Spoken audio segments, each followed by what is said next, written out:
హరి ఓం శ్రీ పరమాత్మనే నమః. భగవద్బంధువులందరికీ ఈ దాసుడి హృదయపూర్వక నమస్కారాలు. శ్రీమద్ వాల్మీకి రామాయణ అంతర్గత సుందరకాండ మనం తెలుసుకుంటున్నాం శ్రీ సీతారామానుగ్రహం చేత. దానిలో మనం 9వ సర్గలో ప్రవేశించాం. ముందుగా ఒకసారి గురు ప్రార్థన చేసి తదుపరి కథాక్రమంలోకి వద్దాం. గురు బ్రహ్మ గురుర్విష్ణు గురుర్దేవో మహేశ్వర గురు సాక్షాత్ పరబ్రహ్మ తస్మై శ్రీ గురవే నమః. కాశ్యపాన్వయ సంజాతం శరణ్యార్య పదాశ్రితం వైరాగ్య జలధిం వందే రంగరామానుజం మునిం. ఓం శ్రీ గురుభ్యో నమః. హరి ఓం. శ్రీ సీతారామాభ్యాం నమః. నిన్న పుష్పక విమానం తాలూకు బయట భాగమంతా కూడా అత్యంత పరిశీలనగా చూశారు ఆంజనేయ స్వామి అని మనం చెప్పుకున్నాం. ఇవాళ ఆ మహాభవనంలో, అంటే ఇక్కడ మనకు అర్థం చేసుకోవాల్సింది ఏంటయ్యా అంటే, త్రికూటాచలం మీద లంకానగరం ఉంది. ఈ లంకానగరంలో అనేకానేక భవనాలు ఉన్నాయి, రావణాసురుడు యొక్క అనుచరగణాలని. ఆ భవనాలన్నింటికీ కూడా మకుటాయమానంగా ఉండేటువంటి ఒకానొక భవనం రావణాసురుడిది. ఈ ఒకానొక భవనం రావణాసురుడు యొక్క భవనం లోపల ఈ పుష్పకం ఉంది. అలాంటి పుష్పకం తాలూకు బయట భాగం అంతా కూడా ఆయన చూశారు. ఇప్పుడు లోపల భాగం దగ్గరికి వెళ్తారు. అందులో కూడా రావణాసురుడు యొక్క అంతఃపురం ఉంది. మనం కథాక్రమంలో ప్రవేశిద్దాం. తస్యాలయ వరిష్ఠస్య మధ్యే విపులమాయతం దదర్శ భవన శ్రేష్టం హనుమాన్ మారుతాత్మజ. ఆ పుష్పక విమానం లోపల ఒక అద్భుతమైనటువంటి భవనాన్ని, శ్రేష్టమైనటువంటి భవనాన్ని చూశారట ఆయన. ఒక మహాభవనము అని చెప్పారు. ఇక్కడ ఎంత ఉంది? సామాన్యంగా మనకు ఏదైనా ఒక భవనం, ఒక కాలేజీ బిల్డింగ్ చూసుకుంటే చాలా పెద్ద పెద్ద బిల్డింగ్స్ ఉంటాయి. ఒక ఎకరం మేర వ్యాపించినటువంటి బిల్డింగ్స్ కూడా ఉన్నాయి. కానీ ఇక్కడ చూడండి, చెప్పారు కొలత. అర్ధయోజన విస్తీర్ణం ఆయతం యోజనం మహత్ భవనం రాక్షసేంద్రస్య బహు ప్రాసాద సంకులం. యోజనము అంటే 8 మైళ్ళు. అర్ధయోజన విస్తీర్ణం ఆయతం యోజనం మహత్. పొడుగు వెడల్పులు 4 మైళ్ళు 8 మైళ్ళ కైవారంలో ఉంది ఆ భవనం. బహుప్రాసాద సంకులం, అనేక అంతస్తుల మహాభవనం దానిలో ఉంది. అంటే ఇంచుమించుగా మన లెక్క ప్రకారం చూసుకుంటే ఇక్కడి నుంచి సర్పవరం జంక్షన్ అంత వెడల్పు ఉంది ఆ భవనం. ఈ ముందుకు వెళ్తే మనకి ఇంచుమించుగా కరప దాటి వేళంగి దాకా వెళ్తాం. కాకినాడ నుంచి వేళంగి ఎంత ఉందో అంత దూరం పొడుగు, ఇంత దూరం వెడల్పు ఉన్నటువంటి భవనం ఇందులో ఈ విమానంలో ఉంది. అది మార్గమాణస్తు వైదేహీం సీతాం ఆయతలోచనాం సర్వతః పరిచక్రామ హనుమాన్ హరిసూదన. అందమైనటువంటి కళ్ళు కలిగినటువంటి ఆ సీతాదేవి అమ్మవారిని వెతుక్కుంటూ ఆయన అందులోకి వెళ్ళాడు. ఇందులోకి, ఆ మహాభవనంలోకి వెళ్ళాడు. ఉత్తమం రాక్షసావాసం హనుమాన్ అవలోకయన్ అససాదాథ లక్ష్మీవాన్ రాక్షసేంద్ర నివేశనం. ఇంకా అలాంటి అద్భుతమైనటువంటి ఆ భవనాన్ని అలా చూసుకుంటూ ఆశ్చర్యపోతూ లోపలికి అడుగు పెట్టాడట లక్ష్మీవంతుడైనటువంటి ఆంజనేయ స్వామి. ఇక్కడ లక్ష్మీవాన్ అన్న మాట చాలా చోట్ల ఈ సుందరకాండలో వస్తుంది. జాంబూనదం అన్న మాట ఎలా వస్తుందని చెప్పానో, ఆంజనేయ స్వామి వారి పేరు చెప్పడానికి ముందు లక్ష్మీవాన్ అంటారు ఆయన. ఎలా ఉన్నాయి, ఏమున్నాయి అక్కడ చతుర్విషాణైర్విరదైః త్రివిషాణైస్తథైవ చ. 4 దంతాలు కలిగినటువంటి ఏనుగులున్నాయి, 3 దంతాలు కలిగిన ఏనుగులు కూడా అక్కడ ఉన్నాయి. అనేకానేకాలుగా ఉన్నాయి. పరిక్షిప్తమ సంబాధం రక్ష్యమాణముదాయుధైః. అనేక ఆయుధాలు ధరించినటువంటి వాళ్ళందరూ కూడా అక్కడ ఉన్నారు. రాక్షసీభిశ్చ పత్నీభిః రావణస్య నివేశనం ఆకృతాభిస్త విక్రమ్య రాజకన్యాభిరావృతం. ఇంకా ఎక్కడెక్కడి నుంచో తీసుకురాబడినటువంటి ఉత్తమమైనటువంటి రాజకన్యలు ఆ మహాభవనంలో కనబడుతున్నారు. తన్నక్రమకీర్ణం తిమింగల శుషాకులం వాయువేగ సమాధూతం పన్నగైరివ సాగరం. ఇంకా ఆ మహాప్రాసారం చుట్టూతా కూడా అత్యంత పెద్దమైనటువంటి తిమింగలాలు, మొసళ్ళు ఇత్యాదులన్నీ కూడా ఎవరూ రాకుండా ఆ అగట్టల్లో ఉన్నాయి. యాహి వైశ్రవణే లక్ష్మి, ఎంత గొప్పగా చెప్పారో చూడండి. యాచేంద్రే హరివాహనే సా రావణ గృహే సర్వా నిత్యామేవ అనపాయిని. ధనపతి అయినటువంటి కుబేరుడి దగ్గర ప్రపంచం మొత్తం మీద ధనం ఎవరి దగ్గర ఎక్కువ ఉంటుంది? మనకి బాగా తెలిసి కుబేరుడు అని చెప్తాం. కానీ ధనంలో గొప్పవాళ్ళు వరుణుడు, యముడు, ఇంద్రుడు, కుబేరుడు. ఈ నలుగురు కూడా సమానమైనటువంటి వైభవాలు కలవారు. ఇక్కడ ధనం అంటే ఐశ్వర్యం కాదు, ఐశ్వర్యాలు చాలా రకాలు ఉన్నాయి. అలా అన్ని రకాల ఐశ్వర్యాల్లోనూ వీళ్ళు గొప్పవాళ్ళు. అలాంటి కుబేరుడి దగ్గర ఉన్నటువంటి ఐశ్వర్య లక్ష్మి కన్నా కూడా ఈ రావణాసురుడి యొక్క లంకలో ఉన్నటువంటి ఐశ్వర్యం గొప్పది. అలాగే యాచేంద్రే హరివాహనే, ఇంద్రుడి యొక్క వాహనమైనటువంటి ఉచ్చైశ్రవసం ఎంత గొప్పదో అంతకన్నా గొప్పవైనటువంటి గుర్రాలు అక్కడ ఉన్నాయి. సారావణ గృహే సర్వా నిత్యామేళమానపాయిని. లక్ష్మీదేవి ఎటువంటి చోట ఉంటుంది? మంగళప్రదమైనటువంటి కార్యక్రమాలు ఎవరు చేస్తారో వారి దగ్గర లక్ష్మి ఉంటుంది. అలాంటి లక్ష్మి ఈ రావణాసురుడు యొక్క లంకని విడవకుండా ఉంది. అంటే అన్ని పద్ధతిగా జరిపిస్తారు అక్కడ. యాచరాజ్ఞ కుబేరస్య యమస్య వరుణస్య చ తాదృశీ తద్విశిష్టావా బుద్ధి రక్షో గృహేష్విహ.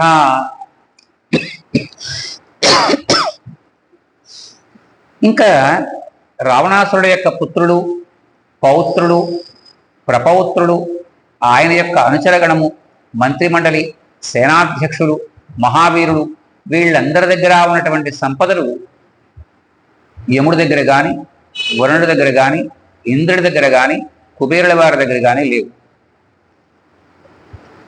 తస్య వర్ణస్య మధ్యస్థం వేష్మం చాన్యత్ సునిర్మితం బహునిర్యూహ సంకీర్ణం దదర్శ పవనాత్మజ. ఆ మహాప్రాసాదం చుట్టూత బ్రహ్మాండమైన ఎత్తైన భవనాలతో ఉందండి. అలాంటి దాని మధ్యలో మళ్ళీ ఇంకొకటి కట్టబడింది. బ్రహ్మణోర్ధే కృతం దివ్యం దివి యద్విశ్వకర్మణ విమానం పుష్పకం నామ సర్వరత్న విభూషితం. ఒకానొక కాలంలో ఈ పుష్పక విమానం బ్రహ్మదేవుల వారి యొక్క కోరిక మీదకు విశ్వకర్మ తయారు చేసి ఇచ్చాడు. పరేణ తపసాలేభే యత్ కుబేర పితామహాత్.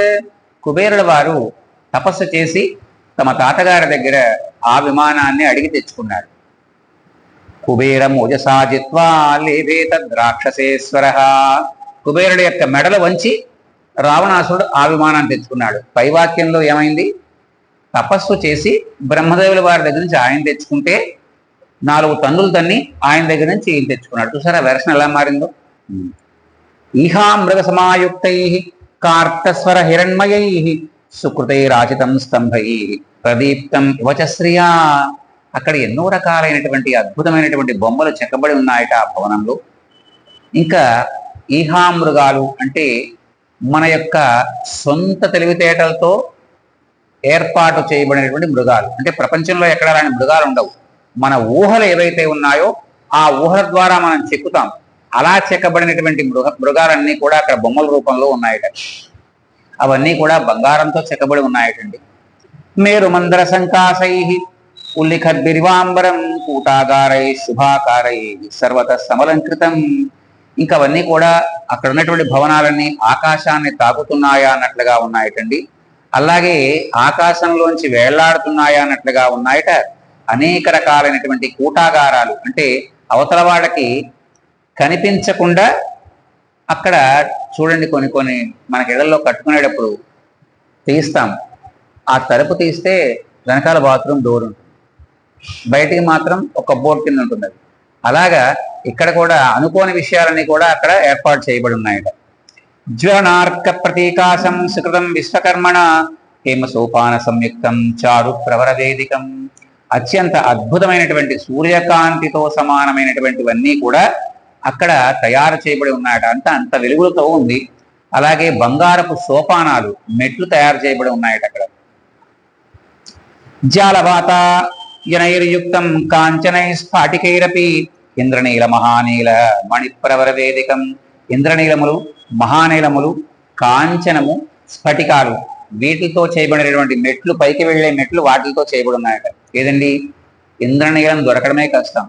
అలాంటి ఇంద్రనీలంతో పైకి వెళ్ళేటువంటి, మేడ మీదకి వెళ్ళేటువంటి రౌండ్ మెట్లు చేశారు అక్కడ.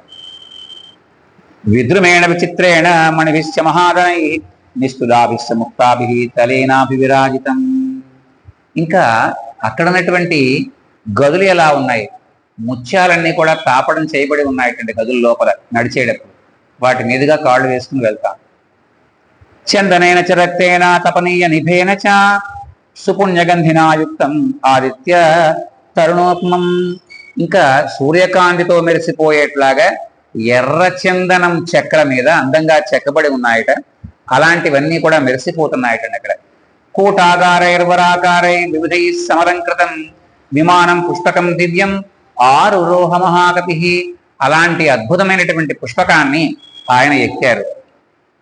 తత్రస్తస్తదా గంధం పానభక్ష్యాన్న సంభవం దివ్యం సమ్మూర్ఛితం జిఘ్రత్ రూపవంతం దివానిలం. చూడండి, మనం ఎక్కడి నుంచన్నా ఒక ప్రదేశం నుంచి ఇంకో ప్రదేశానికి వెళ్తుంటే గాలివాటుగా మీకందరికీ అర్థమయ్యేటువంటి విషయం ఒకటి చెప్తాను. మీరు సూపర్ బజార్ సెంటర్ నుంచి కాకినాడలో మసీద్ సెంటర్కి వస్తున్నారనుకోండి, అక్కడ షూ కంపెనీల తాలూకు ఉంటాయి, దాన్ని ఎదురుకుండా ఉంటాయి. ఆ రోడ్లోంచి కొంచెం ముందుకు వెళ్తే ఒక అద్భుతమైనటువంటి కాఫీ వాసన మీకు అలా పీల్చాలనిపిస్తుంది. ఆ పెదపూడి కాఫీ వర్క్స్ అని చెప్పి వాళ్ళది ఉంటుంది. ఆ కాఫీ వాసన గాలిలో కలిసి మనం పీల్చి, ఓ ఇక్కడ కాఫీ కొట్టుంది కదా అనిపిస్తుంది. ఇప్పుడు మీకు ఏదైతే అనుభవించి ఉంటారని భావిస్తున్నాను అందరూ. అందువల్ల అలాగా ఇక్కడ ఈ రావణాంతపురంలోటండి అద్భుతమైనటువంటివన్నీ కూడా అక్కడ వెలిగించబడి ఉన్నాయటండి అగరబత్తుల కింద. ఆ సువాసనలు, దాంతోపాటు అనేక రకాల పానీయాలు, తాగడానికి తినడానికి ఉండేటువంటి భక్ష్య భోజ్య చోష్య లేహ్యాలు. భక్ష్యము, భోజ్యము, చోష్యము, లేహ్యము. లేహ్యం అంటే పచ్చళ్ళండి, చోష్యం అంటే పులుసులు, భక్ష్యము, భోజ్యము. భక్ష్యం అంటే తినేవి, భోజ్యము అంటే పులిహార లాంటి పదార్థాలు, పిండి వంటలు. ఇవన్నీ కూడా ఆ వాటి మీదుగా వచ్చేటువంటి గాలి ఎప్పుడైతే తగిలిందో, ఆహా ఎంత అద్భుతమైనటువంటి వాసన వస్తోంది అని అనుకున్నట్టు. మరి అనుకోక ఏం చేస్తామండి, మరి పీలుస్తాం కదా. బాగుంది. సగంధస్థం మహాసత్వం బంధుర్బంధం ఇవోత్తమం ఇతయేహీత్యువాచైవ తత్ర యత్ర సరావణ. ఆ వచ్చేటువంటివన్నీ కూడా ఎలా ఉన్నాయంటే ఎంత గొప్పగా చెప్పారంటే, మనకు తెలిసిన వాళ్ళు ఎవరన్నా ఉన్నారనుకోండి, వాళ్ళు మన ఇల్లు వెతుక్కుంటున్నారనుకోండి, మనం బయటకు వచ్చి వాళ్ళని చూస్తే ఇలా ఇలా ఈ పక్కకి రండి అని పిలుస్తాం మనం. అలాగా ఈ వాసనలన్నీ కూడా దా ఇట్రా నన్ను స్వీకరించు అన్నట్టుగా ఆ వాసనలు వస్తున్నాయి. తదస్తాం ప్రస్థితశాలాం దదర్శ మహతీం శుభాం రావణస్య మనఃకాంతాం కాంతామివ వరస్త్రియం. ఒక శుభాకృతి కలిగినటువంటి ఒక బ్రహ్మాండమైనటువంటి శాల, అంటే ఖాళీ ప్రదేశం చుట్టూతా ఆవరించబడి, ఇప్పుడు మనకు ఎలా ఉంది మండపం, ముఖమండపం, అలాంటి పెద్దదైనటువంటి శాలను చూశారు. అది ఎలా ఉందట, మణిస్సోపాన వికృతాం హేమజాల విభూషితాం స్ఫాటకైరావృతతలాం దంతాంతరక రూపికాం. అద్భుతమైనటువంటి ఏనుగు దంతాలతో చేయబడినటువంటి అడ్డు తెరలు ఉన్నాయి అక్కడ.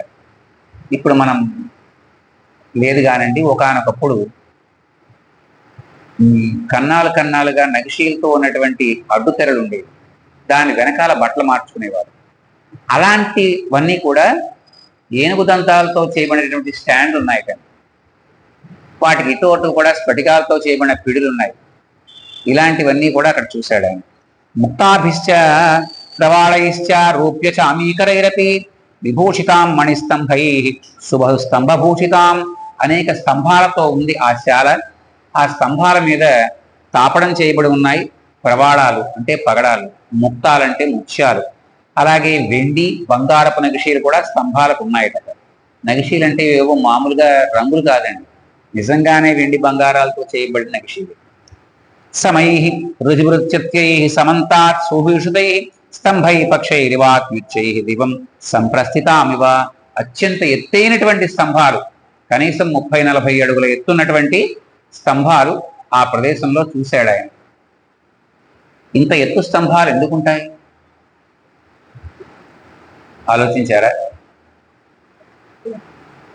ఆ లోపల ఉండేటువంటి వ్యక్తులు అంత ఎత్తున్న వాళ్ళు ఉంటారు కాబట్టి. మనం కనీసం 8 అడుగుల అపార్ట్మెంట్లోనే ఉంటున్నాం కదండి, గొడవ లేకుండా. అలా మహత్యాకుధయాస్తీర్ణం పృథివీ లక్షణాంకయ పృథివీ విస్తీర్ణం సరాష్ట్రగ్రహమాలిని. అక్కడ రత్నకంబళాలు ఉన్నాయటండి. రత్నకంబళములు అంటే మనం చూడండి నేల మీద వేసుకుంటాం, కాశ్మీర్ తివాచీ అంటారు. ఇలాంటి తివాచీలకి మణులు అందంగా డిజైన్గా కుట్టబడి ఉన్నాయటండి. రకరకాల వజ్రాలు, వైఢూర్యాలు, దొమ్మిదికాలు, కుశలగాలు ఇత్యాదులన్నీ కూడా. ఇవన్నీ కూడా ఎంత అందంగా ఉన్నాయంటే ఒక రకమైనటువంటి మణులతోటి, అంటే నీలం మణులతోటి, లేత నీలం మణులతో ఒక నది ఇలా ప్రవహిస్తూ ఉంటే ఎలా ఉంటుంది అలా తయారు చేశారు. దాని మీద ఎర్రమణులతో సూర్యుడు ఉదయిస్తున్నట్లుగా ఆ నేల మీద పరచబడినటువంటి తివాచీలకు అలా ఉన్నాయి అక్కడ. నారితాం మత్తవేగై దివ్యగంధాదివాసితాం పరార్ధ్యాస్తరణోపేతాం రక్షోదపి నిసేవితాం. అవన్నీ కూడా అత్యంత అద్భుతమైనటువంటి పక్షుల యొక్క కలకలాల చేత మార్మోగిపోతున్నాయటండి. అలాగే సువాసన కలిగినటువంటి అనేక భక్ష్యములు తినడానికి ఉండేవి కూడా అక్కడ ఉన్నాయి. ధూమ్రాగర ధూపేన విమలాం హంసపాండురాం చిత్రాం పుష్పోపహారేణ కల్మాషీమివ సుప్రభాం. అగరధూపాలన్నీ కూడా స్వచ్ఛమైనటువంటి కాంతులతో ఉన్నాయి. ఒకప్పుడు అంటే మహారాజుల యొక్క ఇళ్లలో ఎలా ఉండేదంటే వాళ్ళ యొక్క హంసతూలికా తల్పం ఉంటుంది, పడుకున్న తల్పం. దానికి 4 కోళ్ల దగ్గర 1 అడుగు దూరంలో వాళ్ళు పడుకున్నంత ఎత్తు ఎంత ఉంటుందో ఆ మంచం, దానికన్నా ఇంకొక అరడుగు ఎత్తు ఒక స్టాండ్ ఉంటుంది. ఆ స్టాండ్కి ప్రమిద ఉంటుంది, పెద్ద ప్రమిద. మీరు ఎప్పుడన్నా చూడండి, రోజువారీ శ్రీవారి యొక్క దివ్య కళ్యాణ మహోత్సవంలో ఇత్తడి దీపపు సిమ్మ కనబడుతుంది మీకు ఒక కార్నర్లో. అలాంటివి ఉంటాయి. దానిలో ఇలాంటి మేలిమి అగరు, ఇది మనం కొనుక్కునే దిక్మాల అగరబత్తులు కాదండి, అద్భుతమైనటువంటి అగరబత్తులు అక్కడ వెలిగించి ఉంటాయి. ఆ వెలిగించినటువంటి వాసన అలలు అలలుగా మన దగ్గరికి వస్తుంది. అలా పీలుస్తూ పడుకుంటాం మనం. ఇది మహారాజులకు ఉండేటువంటి గొప్పతనం. అవన్నీ అక్కడ కనబడుతున్నాయట ఆయనకి. అవన్నీ ఎలా ఉన్నాయట? మనస్సంహ్లాదజననీం వర్ణస్యాపి ప్రసాదినీం తాం శోకనాశినీం దివ్యాం శ్రియస్సంజననీమివ. చక్కని ఆహ్లాదానికి కూర్చేటువంటి వాసనలు అవన్నీ కూడా మనస్సుకి ఆనందాన్ని కలిగిస్తాయట, కష్టాలని పోగొడతాయట. ఇంద్రియాణీంద్రియార్థైస్తూ పంచభిరుత్తమై తర్పయామాసమాతేవా తదా రావణ పారిత. అలా రావణాసురుడు యొక్క పాలనలో అందరికీ కూడా అలాంటి ఆనందాన్ని లభింపచేసేటువంటి ఏర్పాట్లు ఆయన చేశాడు. ఈయనకి మతి పోయింది ఇవన్నీ చూసేటప్పటికల్లా. స్వర్గోయం దేవలోకోయం ఇంద్రస్యేయం పురీ భవేత్ సిద్ధిర్వేయం పరాహి స్యాత్ ఇత్యమన్యత మారుతి. ఇది స్వర్గమా? 33 కోట్ల మంది దేవతలు ఉంటారంటారే, ఒకవేళ అదా ఇది అని అనేక రకాల భావనలతో ఉన్నట్టు ఆంజనేయ స్వామి. ప్రధ్యాయత ఇవాపశ్యత్ ప్రదీప్తాం తత్ర కాంచనాన్ ధూర్తానివ మహాధూర్తై దేవనేన పరాజితాం. అక్కడ ఇందాక చెప్పాను దీపపు సిమ్మెలు ఉంటాయని. ఆ 4 దీపపు సిమ్మెలు 4 పక్కలా ఉన్నాయి. ఆ కాంతి, చిరుకాంతి వీళ్ళ యొక్క పడుకున్నటువంటి తల్పాల మీద పడుతుంది. అలానే లైట్ లేని చోట పడుకోకూడదు కదండి మరి. ఆ చిన్న దీపాలు వెలుగుతూ ఉంటాయి. బంగారపు దీపు సిమ్మలు, దాని మీద ఆవు నెయ్యిలో పెట్టినటువంటి ఒత్తులు, అవి వెలుగుతున్నాయి తక్కువ కాంతితో. దాని వెనకాల మళ్ళీ అగరధూపాల సిమ్మలు ఉన్నాయి. ఇవన్నీ కూడా అక్కడ చూశాడు ఆయన. దీపానాం చ ప్రకాశేన తేజసా రావణస్య చ అత్యుద్భూషణాం చ ప్రదీప్తేభ్యమన్యత. ఈ దీపాల వెలుగా ఇది, లేక ఈ రావణాసురుడు యొక్క కీర్తి ప్రతిష్టల వెలుగా అని అనుకున్నట్ట ఆయన. తతో పశ్యత్కుధాసీనాం నానావర్ణాంబరస్రజం సహస్రం వర్ణారీణాం నానావేష విభూషితం. అక్కడ ఒకసారి తలకాయ తిప్పేప్పటికల్లా ఆ కిందన కొన్ని వేల మంది ఆడవాళ్ళు అనేక రకాల అలంకరణలతో శయనించి కనబడ్డారు. పరివృతేర్ధరాత్రేతు పాన నిద్రావశంగతం క్రీడిత్వోపరతం రాత్రవు సుష్వాప బలవత్తదా.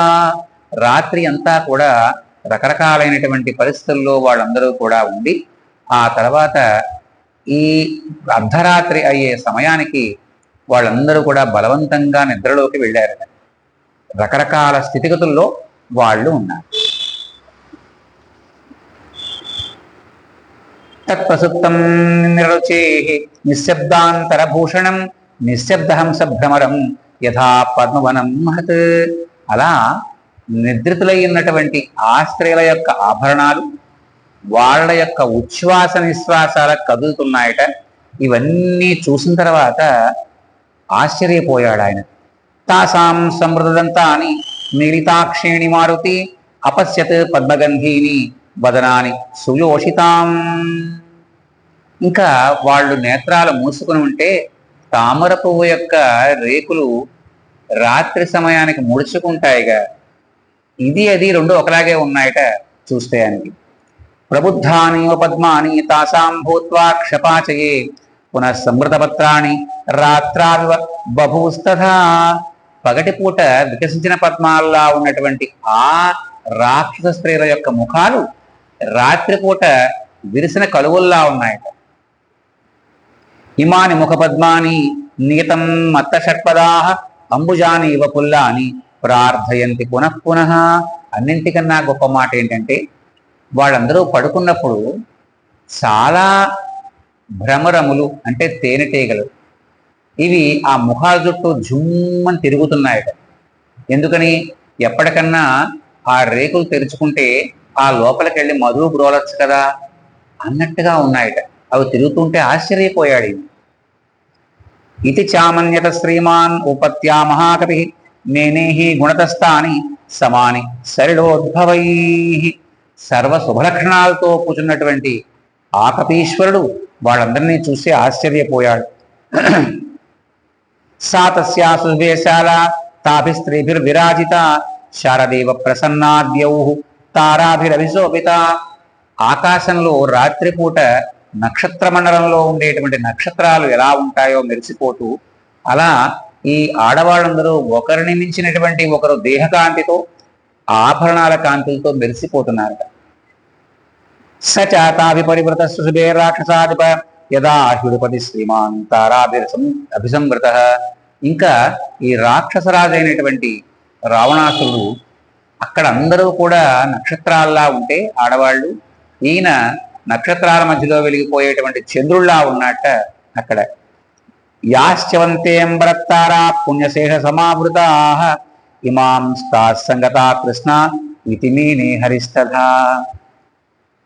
ఇంకా బాగా పుణ్య విశేషం చేసినటువంటి తారలు రాలిపోతాయి కిందకి. మీరు ఎప్పుడన్నా సూపర్నోవా అన్న మాట విన్నారా? నక్షత్రం ఒక స్థాయి దాటిన తర్వాత దానిలో ఉండేటువంటి అనేక రకాల వాయువులన్నీ కూడా పెరిగి పెరిగి పెరిగి పెరిగి ఆ నక్షత్రం ఒకసారి విస్ఫోటనం అవుతుంది. దాన్ని సూపర్నోవా అంటారు, దాన్ని వైట్ డ్వార్ఫ్ అంటారు. అలా క్రమక్రమంగా దాని శక్తి పెరిగిపోతుంది, పెరిగిపోయి పక్క నక్షత్రాలని కూడా తనలో కలిపేసుకుంటూ ఉంటుంది. అలాగా నక్షత్రం రాలినట్టుగా రాత్రిపూట మనకు కనబడతాయి, చూసారండి ఎప్పుడన్నా? మీటరైట్స్ అన్నీ కూడా పడుతూ ఉంటాయి. అలాగా వీళ్ళందరూ కూడా అలా దేవలోకాల నుంచి రాలి ఈ రమణాంతపురంలోకి వచ్చేసారా అనుకున్నాడు ఆయన. తారాణం ఇవ సువ్యక్తం మహతీనాం శుభార్చిషాం ప్రభావర్ణ ప్రసాదాశ్చ విరేజుస్తత్ర యోషితాం. వీళ్ళ యొక్క ఈ నారీమణుల యొక్క దేహకాంతులు, వాళ్ళ యొక్క ముఖమండలం ఇత్యాదులన్నీ కూడా చాలా అద్భుతంగా ఉన్నాయి అనుకున్నాడు. వ్యావృత్త గురుపేన సక్తకీర్ణవరభూషణ పానవ్యాయామకాలేషు నిద్రాపహృతచేతస. మద్యపానాలయందు, రతిక్రీడా సమయందు ఆ యువతల యొక్క పెద్దవైనటువంటి లావైనటువంటి ఆ ధరించిన పూలమాలలు తారుమారైపోయి ఉన్నాయట. ఈ పూలమాల మరొకరికి తగులుతుంది, ఈ పూలమాల ఆ పక్క ఆవిడకు తగులుతుంది. వ్యావృత్తలతికా కాశ్చిత్ కాశ్చిత్ ఉభ్రాంతనూపుర పార్శ్వే ఘటహారాశ్చ కాశ్చిత్ పరమయోషితా. వాళ్ళు ధరించిన ఆభరణాలన్నీ కూడా ఒకదానికొకటి మెలికలు పడిపోయి ఉన్నాయట. ముక్తాహారావృతాశ్చాన్య కాశ్చిత్ విశ్వస్తవాస్తవా వ్యావిద్ధ రసనాదామా కిశోర్య యువవాహితా. అలా వాళ్ళు ధరించినటువంటి వస్త్రాలు కూడా ఒక వస్త్రానికి ఒక వస్త్రం మెలివేయబడి ఉంది. సుకుండరధరా చాన్యా విచ్ఛిన్న మృతస్వజ గజేంద్ర మృతా పుల్ల లతా ఇవ మహావని. ఇంకా ఒక స్త్రీ అయితే మరి ఒక స్త్రీని పట్టుకుని ఉన్నారు. ఎలాగట, ఒక చెట్టుని ఒక లత ఎలా అల్లుకుంటుందో అలా. చంద్రాంశుకిరణభాశ్చ హారాకాశాంజుత్కటా హంసా ఇవ బహుసుప్త స్తన మధ్యేషు యోషితాం. అలా ఒకరినొకరు కౌగులించుకొని పడుకుని ఉన్నారు అక్కడ స్త్రీలందరూ కూడా. అపరాసాం చ వైఢూర్య కాదంబా ఇవ పక్షిణ హేమసూత్రాణి చాన్యాసాం చక్రవాకా ఇవాభవన్. అలా ఒకరి యొక్క హారాలు ఒకరికి తగులుకుంటే చక్రవాక పక్షులు కారండో పక్షులతో కలిసి ఉన్నట్లుగా ఉందిట. హంసకారండవాకీర్ణా చక్రవాకోపశోభితా ఆపగా యువతారేడు జఘనై పూర్ణైరివా కింకిణీజాల సంకోశ తాహైమ విపులాంబుజా భావగ్రాహయస్తీర సుప్తానద్య ఇవాపభూ. అలాగా వాళ్ళ యొక్క స్థితిగతులన్నీ ఎలా ఉన్నాయట, ఒక పెద్దదైనటువంటి సరోవరం ఉంటే ఆ సరోవరంలో ఉండేటువంటి మహామకరాలు మహామీనాలు ఉంటే ఎలా ఉంటుందో ఆ రావణాంతపురంలో ఉన్నటువంటి ఆ యోషితలు అంటే స్త్రీలందరూ కూడా అలా ఉన్నారు. ఓం మంగళం కౌసలేంద్రాయ మహనీయ గుణాత్మనే చక్రవర్తి తనూజాయ సార్వభౌమాయ మంగళం. హరి ఓం తత్సత్.